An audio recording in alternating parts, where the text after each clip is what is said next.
The British were making for Bladensburg, Maryland, a village northeast of the capital. There was a gap in the hills there and a short bridge over the eastern branch 5 miles up from the Navy Yard, where the stream is narrow. It was the natural route for anyone invading Washington from the east to take. Monroe rode off to alert whatever American troops were already there. Winder followed with reinforcements. Armstrong, who came to the Navy Yard late, was asked if he had any advice to give. He didn't, but added that since the battle would be between American militia and British regulars, the former would be beaten. Madison suggested that Armstrong really should take part in the coming engagement. I expressed to him my concern and surprise at the reserve he showed, was how Madison recalled it.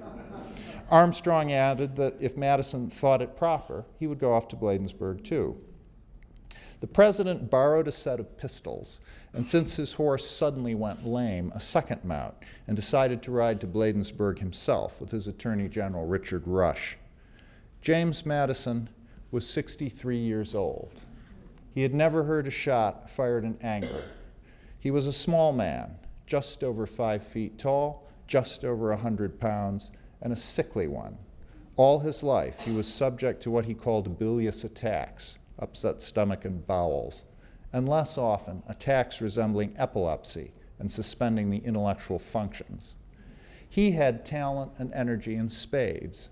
He was smarter than Monroe, Armstrong, and Winder put together, smarter than Jefferson, perhaps even smarter than Adams.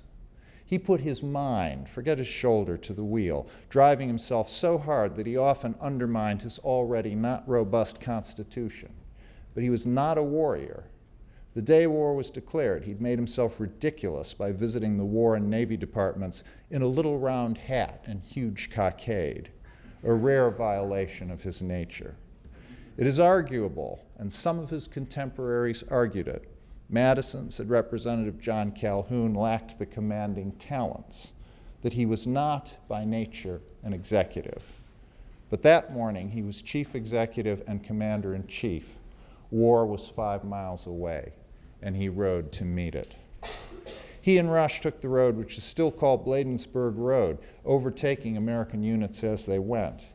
After an hour in the saddle, they came down a hill alongside an orchard and towards the bridge that led over the eastern branch to Bladensburg's main street and its brick houses, when an American horseman waved them back. The president and the attorney general had ridden ahead of their own front line.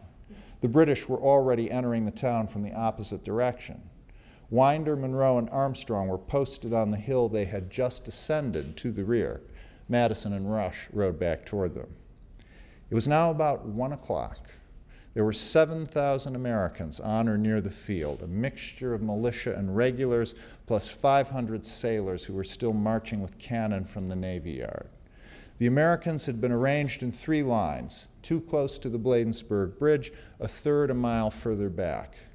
Monroe had altered some of the dispositions at the last minute, not to advantage. He pulled troops from the orchard out into the fields where they had no cover. Winder was frantic, unable to do anything himself. Madison asked Armstrong if he had done anything.